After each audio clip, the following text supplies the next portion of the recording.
Picture this: a calm morning, birds chirping, sunlight glinting off the hood of my old red truck. The kind of peaceful start that makes you think the day might actually go smoothly, until I saw my neighbor Mildred creeping toward my truck like she was on some secret mission. Clipboard in hand, queen of the HOA, dressed like she was heading to a board meeting with the Pentagon. What happened next? Well, let's just say her plan didn't go the way she imagined, and what followed turned the whole neighborhood upside down. If you've ever dealt with HOA nightmares, this one's for you. Buckle up. This isn't just about a truck. It's about drawing a line. I thought the sound of my coffee machine was the loudest thing that morning, until I saw Mildred's manicured fingers on my truck door. She was crouched beside my red pickup, wearing designer gardening gloves like she was about to perform surgery, wielding what looked like a golden screwdriver from some overpriced tool set. She was trying to pry at the handle like she was defusing a bomb. The absurdity hit me before the anger did. Here was this perfectly coiffed HOA board member, probably wearing more in jewelry than my truck was worth, trying to break into my vehicle at 7 a.m., and I was watching it all unfold through my kitchen window. Let me back up, because this whole mess started months earlier when I inherited this truck from my brother Jake after his accident. Jake had worked in military communications before switching to civilian radio systems, and this old red pickup had been his mobile workshop, his way of testing equipment in remote locations. Every antenna, every piece of gear, every scratch on the dashboard held memories of projects we'd worked on together during his weekend visits. When he passed, keeping the truck running felt like keeping a piece of him alive. I never expected that honoring my brother's memory would turn me into the neighborhood villain. My name's Ben Carter. I'm 35, and I work as a signal analysis specialist for the local aviation museum. Sounds fancy, right? Well, it basically means I design and test radio equipment for vintage aircraft displays. I spend most of my time making sure those old warbuds can still communicate properly during air shows. It's nerdy work, but I love it, and it pays the bills just fine. I'd recently moved to this quiet neighborhood, the kind with white picket fences, perfectly manicured lawns, and neighbors who wave, but don't really talk. That's where Mildred comes into the picture. God, where do I even start with this woman? She's about 50, always in a perfectly styled blonde bob and oversized designer sunglasses that probably cost more than my monthly truck payment. She's one of those HOA board members who takes the job way too seriously, like unnaturally seriously. I'm talking about someone who measures grass height with an actual ruler and keeps a notebook of everyone's violations. The kind of person who probably dreams about property values and compliance codes. I remember the first time she approached me about the truck. I was unloading some radio equipment when she glided over with that sickeningly sweet smile, clipboard in hand. "Welcome to the neighborhood," she said. "I'm Mildred from the HOA board. I just wanted to make sure you're familiar with our community standards." Her voice had this fake friendly tone that immediately put me on edge, like when a telemarketer pretends to be your best friend. She gestured toward my truck with theatrical concern. "That vehicle doesn't quite match our aesthetic guidelines," she said, "but I'm sure we can work something out." Even then, I should have seen the warning signs. Nobody talks about working something out unless they're planning to make your life miserable. From day one, Mildred had issues with my red pickup. Not because it was loud, it barely makes any noise when I'm working. Not because I was blocking anyone's driveway or taking up multiple parking spots. No, her problem was purely aesthetic. She thought my truck was an eyesore that didn't fit her vision of the perfect suburban paradise. "That vehicle," she said during our second encounter, pointing at my truck like it was toxic waste, "doesn't belong in an upscale neighborhood like this. The paint is faded. It's clearly older than our community standards allow, and all that equipment makes it look like some kind of commercial operation." I just stared at her, trying to process what I was hearing. Did she really just criticize my truck for looking like I actually use it for work? Yeah, it's not brand new, but it's clean, it's functional, and it's legally parked on my own property. What more did she want? I tried to be diplomatic. "Ma'am," I said, "this truck is essential for my work. All the equipment you see is legitimate radio testing gear for aircraft communication systems. I understand your concerns about aesthetics, but I'm not violating any actual laws or regulations." She gave me this look, the kind that says I just told her the earth was flat. Then she pulled out her phone and started taking pictures of my truck from different angles, muttering something about documenting violations for the board. I just stood there, watching this grown woman photograph my legally parked vehicle like she was gathering evidence for a federal case. At one point, she actually pulled out a measuring tape and started documenting the truck's dimensions while I watched in complete disbelief. I laughed. Then I didn't. What kind of person does that? Well, she huffed. We'll just see about that. And with that ominous little threat, she turned and strutted back to her house, designer heels clicking aggressively against the sidewalk. Over the next few weeks, things escalated quickly. Mildred started what I can only describe as a psychological warfare campaign. She complained to other neighbors about my truck being too old and the wrong color for the neighborhood. I actually overheard her telling someone 2 houses down that my truck was bringing down everyone's property values, and that I was probably some kind of suspicious character because of all the antennas and electronic equipment. Can you believe that? Suspicious character, like having radio equipment automatically makes someone a criminal? I could see her through her living room window, already on her phone, probably calling other board members to complain about the commercial vehicle that had invaded their perfect suburban paradise. Then came the first official HOA warning letter. I remember opening it and thinking, this can't be real. The letter, written in Mildred's overly formal tone, demanded that I remove my non-compliant vehicle within 72 hours or face immediate towing and substantial fines. It cited some obscure community guideline about vehicle aesthetics and commercial equipment restrictions. I read that thing 3 times, getting more annoyed each time. Finally, I just shook my head and muttered, if this pickup truck hurts property values, I guess the fire station down the street should get a fine, too. But the real wake-up call came the next morning. I walked outside to load some equipment for a museum project and immediately noticed something was wrong. My front tire was completely flat. Not just low on air, completely deflated.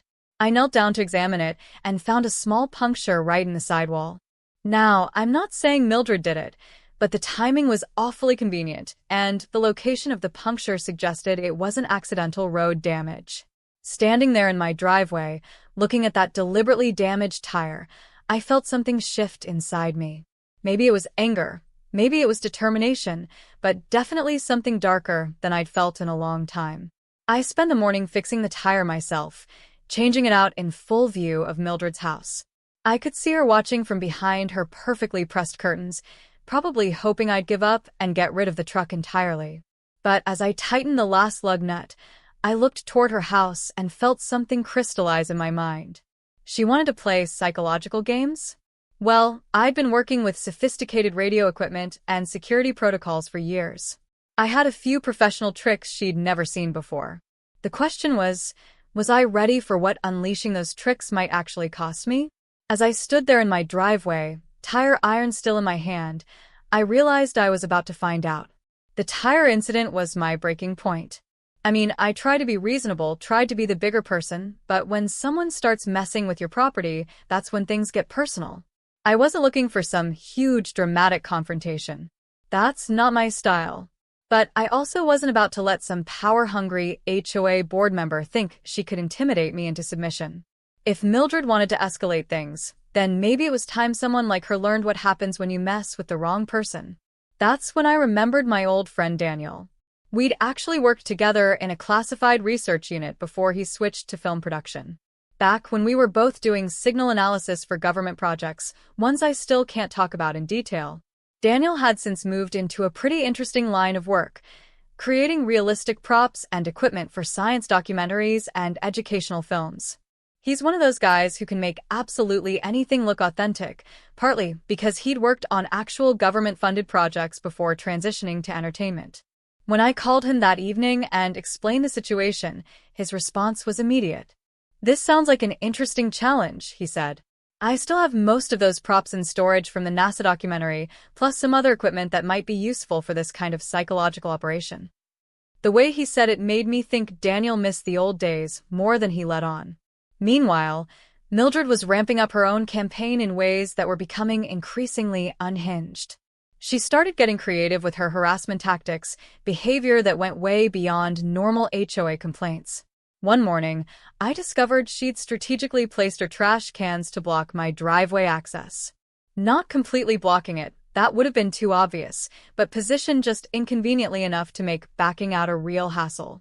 When I moved them aside, she came storming out of her house like I'd committed some kind of federal crime. "Those are positioned exactly where they need to be for pickup efficiency," she snapped. I just looked at her and said, "Sure they are." What else was I supposed to say?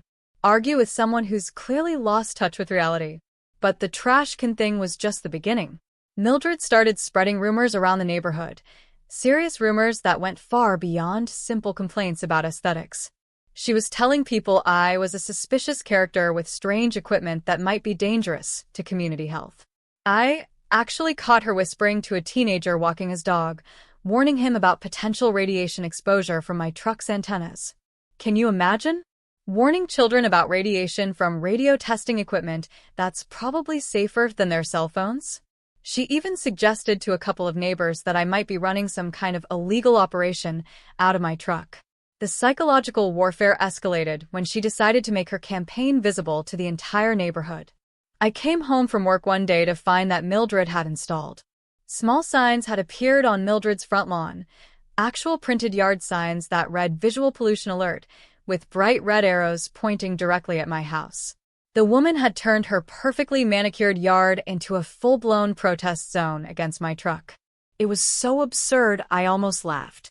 But then I realized this wasn't just about her anymore. She was trying to make my personal property a community issue, rallying the neighborhood against me like I was some kind of public nuisance. She wasn't just obsessed, she was on a mission to turn everyone else into her allies. The second HOA notice arrived on a Tuesday, and it was even more aggressive than the first. This time, Mildred had clearly done her homework. The letter cited multiple community guidelines, commercial vehicle restrictions, electronic equipment limitations, even obscure clauses about aesthetic harmony. It gave me 72 hours to remove the truck or face immediate towing and a $500 fine, just for parking a work vehicle on my own property. I sat there, holding the paper, staring at the words like they might rearrange themselves into something less ridiculous. And that's when it hit me. If she wanted to treat me like I was running some kind of dangerous, unauthorized operation, maybe it was time to give her exactly what she was looking for, just not in the way she expected. That evening, I called Daniel.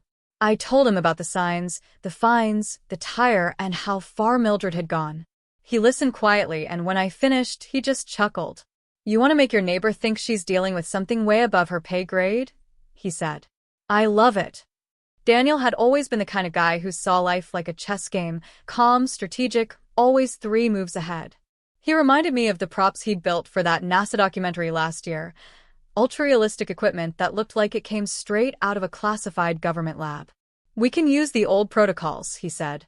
"Make everything look official without actually lying about what you do." The plan was simple, elegant, and completely legal. We wouldn't fabricate anything. We'd just present the truth in a way that played directly into Mildred's growing paranoia. Every piece of gear on my truck was real. Every procedure I followed was based on actual security protocols from our time in signal analysis. We just needed to make it look like it belonged in a world she couldn't control or understand. Daniel and I started laying the groundwork right away. I put a small, official-looking sign on the side of the truck, * equipment currently in calibration phase. Do not disturb or relocate. * it was true. I was calibrating gear for an upcoming museum project, but the wording was vague enough to sound serious, even intimidating. Then, I made a point of having loud phone conversations outside, just within earshot of Mildred's windows. "Yes, sir, the security testing is on schedule," I'd say, pacing like I had somewhere urgent to be. "We'll maintain radio silence until 0600. The museum did have security protocols. My work was sensitive. I wasn't lying. I was just letting her imagination do the rest. The effect was almost immediate. I could see Mildred watching more intently, binoculars now a regular part of her routine. She'd scribble notes in a little notebook every time I opened the truck bed or adjusted an antenna. Then came the moment Daniel and I nearly got caught. He was delivering a load of prop equipment in a nondescript van when Mildred appeared at her window, clearly suspicious. I stayed calm, raised my voice, and started talking about scheduled maintenance windows and encrypted data transfers, while Daniel quietly moved the boxes into my garage. It was a close call, but it also confirmed something important. She was fully invested now. Her obsession had turned into a one-woman surveillance operation. To really let the pressure build, I decided to leave town for 2 days. I had a real work trip, a conference on radio communication protocols, so I didn't have to make anything up. But the timing was perfect. I wanted to give Mildred space to spiral, to sit alone with her suspicions and her notebooks and her binoculars. As I pulled out of the driveway, I glanced one last time at her house. There she was, silhouette framed in the living room window, watching me go. I wondered, would she finally back off? Or would those 2 days be enough to push her into doing something truly reckless? When I got back, Daniel was already waiting, parked at the curb with a van full of gear that looked like it belonged in a Pentagon briefing room. He pulled out metal storage boxes with electronic combination locks, matte black panels designed to look like stealth coating, and antennas that could have been mistaken for satellite uplinks. These were made for a documentary, he said, grinning. But I swear, even I forget they're fake sometimes. We transformed the truck over the next few hours, installing the locked boxes in the bed, positioning the antennas with military precision, setting up a laptop inside that ran a continuous scroll of fake data, glowing in the dark like a surveillance terminal. We added official-looking stickers, asterisk authorized personnel only, restricted access, federal communications equipment, asterisk. When we stepped back, the truck didn't just look different. It looked dangerous, like the kind of vehicle you'd see parked outside a secure facility, not in a quiet suburban neighborhood. Daniel looked at it with genuine pride. "This is some of my best work," he said. "If I didn't know better, I'd be intimidated by this thing myself." And honestly, so was I, seeing my brother's old pickup, his workshop, his legacy. Transformed into this high-tech phantom, I felt a strange mix of pride and unease. Had we gone too far? Maybe. But there was no turning back now. Neighbors started noticing right away. One guy came over while I was checking the electronic locks, pretending to be casual, but clearly dying to know what was going on. "Ben, I heard through the grapevine you're involved with government work," he said, eyeing the antennas. I gave him a small, mysterious smile. "Well," I said, "my work does involve some quite sensitive projects." It was true, just not in the way he thought. Word spread fast. The mailman started leaving my packages at the edge of the driveway. A woman walking her dog crossed the street to avoid passing too close. Evening strolls in the neighborhood began taking different routes, anything to stay clear of the classified truck parked under the oak tree. But the real transformation was happening next door. Mildred had gone from curious observer to full-blown intelligence analyst. I later found out she'd started keeping a detailed log, times I came and went, notes on equipment changes, even sketches of the new antennas. She called an emergency HOA meeting, insisting there might be foreign surveillance in the neighborhood. When no one took her seriously, she dove into online research, trying to identify what kind of government agency might be operating out of a red pickup truck. I once caught her photographing the vehicle with a telephoto lens from her upstairs window, like she was gathering evidence for a dossier. The beauty of it all was that I hadn't lied about a single thing. My work was connected to federal programs through the museum. The equipment was used for secure communications. The protocols were real, just not in the way she imagined. We'd simply amplified the truth until it looked like something out of a spy film. Daniel came by a few days later, watching Mildred's silhouette through her curtains, notebook in hand, still on duty. "She's been watching for 3 days straight," I told him. "I think she stopped sleeping." He laughed, then paused. "You know, Ben," he said, voice quieter now, "I've seen people get obsessed like this before. Are you prepared for what might happen if she really snaps?" I didn't answer right away. I just stood there, watching the curtains twitch, seeing the fear in her eyes even from a distance. Because that's what it had come to, not anger, not control, but fear. And in that moment, I realized something unsettling. My little act of self-defense had worked too well.